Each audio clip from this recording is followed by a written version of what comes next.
그 법무부 장관께서 법무부 국감 당시에 그 10월 12일 일요일 저녁에 그 백혜령 경정 동부지검에 배치하고 뭐 수사하라고 했다는 대통령의 지시를 민정수석한테 전달받고 10월 13일 날에는 대검의 공문으로 지시를 했다 이렇게 이야기를 했어요. 예. 그런데 임은정 동부지검장이 국정감사장에 나와가지고 대검 차장으로부터 전화로 10월 10일 날, 그러니까 10월 12일보다 이틀 전인데 10월 10일 날 전화로 지시를 받았다는 겁니다. 그러면은 차장님께서 대통령실의 지시를 법무부 장관 거 지지 않고 직접 받아가지고 그 10월 10일 날 동부지검장에게 전달한 겁니까? 아닙니다. 그 대통령실에서 저한테 직접 지시할 리가 있겠습니까? 그러면요? 10월 10일 날 제가 임원정 동부검사장한테 백혜룡 경정을 팀에 합류시켜서 수사하는 방법에 대해서 강구해봐라 라고 지시한 건 맞습니다. 그것은 백혜룡 경정이 자꾸 그 링 밖에서 활동을 하길래 차라리 이럴 것 같으면은 나중에 수사 결과를 발표한다 한들 누가 믿겠느냐. 그래서 백혜룡 경정을 링 안으로 한번 집어 넣어서 같이 일하는 방법을 강구해보자고 해서 제가 임원정 검사장한테 10월 10날 그러니까 아마 금요일일 겁니다. 지시를 해서 한번 구성을 해봐라. 그리고 보고를 해달라. 이렇게 이야기를 했고 그리고 나서 알겠습니다. 그러면 10월 13일 날 법무부 장관이 대검의 공문으로 지시했을 때 이미 지시한 사항입니다. 이런 말씀 안 하셨습니까? 법무부에다가? 아니 저는 그 받기만 했지. 거기에 대해서 저는 임원정 동부검사장한테 이야기했지. 그렇기 때문에 뭐 법무부도 모르는 일일 것이고 그래서 뭐 그런 이야기는 한 적은 없습니다. 그 지금 이 관련된 사안을 보면은요. 예. 수사 내용이 조금 이상해요. 10월 24일에 언론에 보도된 내용을 보면 지난 7월 달에 세관 직원들이 마약 반입을 도운 적이 없다라고 하는 그 말레이시아 운반책의 진술이 있었다고 하고요. 그리고 그 7월 달에 합수팀에 파견된 한 경찰관이 경찰 내부망에다가 글을 올렸답니다. 운반책들 진술이 전부 사실이라고 단정할 수 있는 상황이 아니다. 이렇게요. 그러니까 이미 7월 달에 이 인천 세관 직원들이 도움을 줬다 하는 이 부분이 이미 사실이 아니다 하는 것을 알고도 계속해서 이것을 공개하지 않고 지금 뭐 세관 직원들이 마치 관여된 것처럼 계속 수하고 있는 거 아닙니까? 예, 뭐 이 부분도 수사를 진행하고 있고 또 이 외에 외압 부분도 같이 수사를 병행하고 있습니다. 아니 그럼 7월 달에 이런 진술이 나온 거는 보고를 받으셨습니까? 7월 달에 그것도 이제 수사의 일부분이었고 계속적으로 수사는 지금까지도 그 부분도 하고는 있습니다. 그 경찰에서 한 수사에 대해서 여론이 어떻든 간에 그 수사가 잘못된 부분이 있고 하면은 그 수사가 더 이상 잘못된 수사라고 하는 것을 밝히고 하는 것도 검찰의 책임 아닌가요? 예, 그렇습니다. PPT 한번 보시죠. 이 사건이 최근에 문제가 된 게 아니고 아주 오래 전부터 계속해서 지금 백혜령 경정의 주장 때문에 여러 차례 지금 수사가 진행이 됐고요. 행안위에서도 이 청문회도 하고 그랬어요.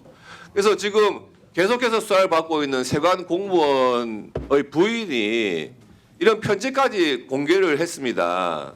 마지막만 보십시오. 저희 남편을 포함한 관세직 공무원들의 사기가 바닥으로 떨어졌다.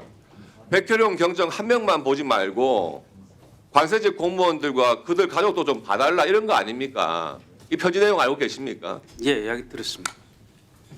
그러니까 지금 근거 없이 그리고 무슨 조현병을 앓고 있는 그런 말레이시아인의 그 말만 덜컥 믿어가지고 지금 실체 없는 수사를 하고 있는 그런 수사에 대해서는 빨리 종결을 시키고 더 이상 피해자가 없도록 하는 그런 것에 대해서도 좀 강구를 해주시기 바랍니다. 그 임원정 동부 검사장과 백혜령 경정이 아마 명쾌한 해답을 내놓지 않을까 생각합니다. 그럼 거기서 해답을 내놓을 때까지 계속 다 기다리고 있어야 됩니까? 수사를 맡겼기 때문에 막 기다리는 것도 지구에서 해야 될 일이라고 생각합니다. 알겠습니다. 지금 그 검찰 해체 관련해 가지고 지금 1년 뒤에 뭐 시행이 될 거기 때문에 이 대검찰청 국정감사가 오늘이 역사상 마지막이 될 수도 있습니다.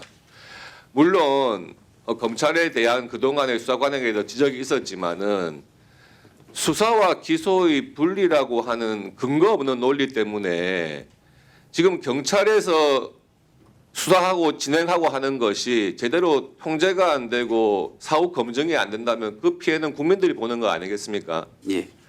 PPT 한번 다음 장 한번 보시죠.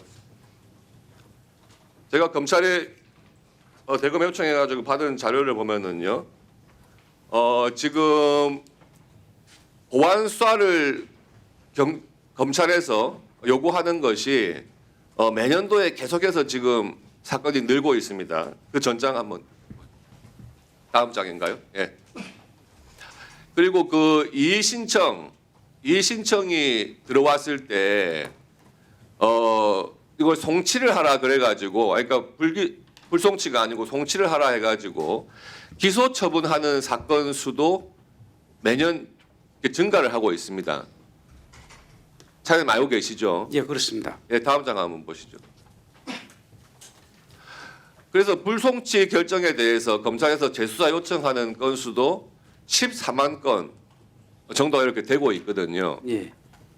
지금 경찰에서 뭐 수사를 진행하고 있고 또 중대범죄수사청도 사실상 경찰 수사 인력으로 충원이 될 것 같은데 예. 경찰에서 수사를 하는 것이 늘 오류가 있다 이런 취지가 아닙니다. 다만 수사라고 하는 것은 한 기관에서 수사하는 것에 대해서 누군가 통제하고 사후 검증을 해야 되는 게 필요한 것 아니겠습니까? 예. 그래서 지금 검수완박 이후에도 이렇게 검찰에서 보안 수사 요청을 하거나 불기소한 것에 대해서도 다시 기소를 하는 사례가 있듯이 앞으로 뭐 검찰의 수사권이 제한이 된다 하더라도 보안 수사라든지 보안 수사 요구 이것은 반드시 필요한 것 같은데 사장님 의견 좀 말씀해 주시죠. 예, 저도 의원님 말씀에 전적으로 공감합니다. 지금 검찰의 보안 수사, 저는 그걸 범죄로부터 국민을 보호하는 제2저지선 내지는 제2방어선이라고 생각합니다.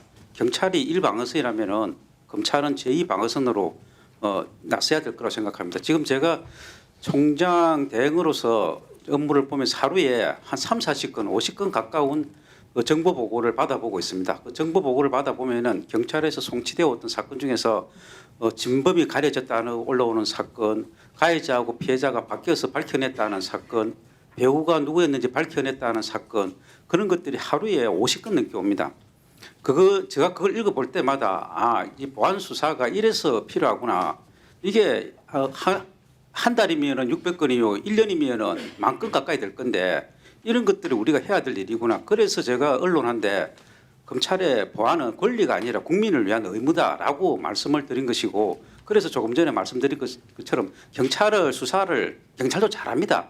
그렇지만은 한 번 더 스크린 해주고 봐주면은 더 넓은 시각에서 더 다른 것이 보이니까 2차 저지선을 구축해서 범죄로부터 국민을 보호하는데 더 탄탄하게 하자. 그렇게 해서 저희 보안 수사를 요구하는 것이지 그게 권한이기 때문에 달라 이런 말씀은 아닙니다.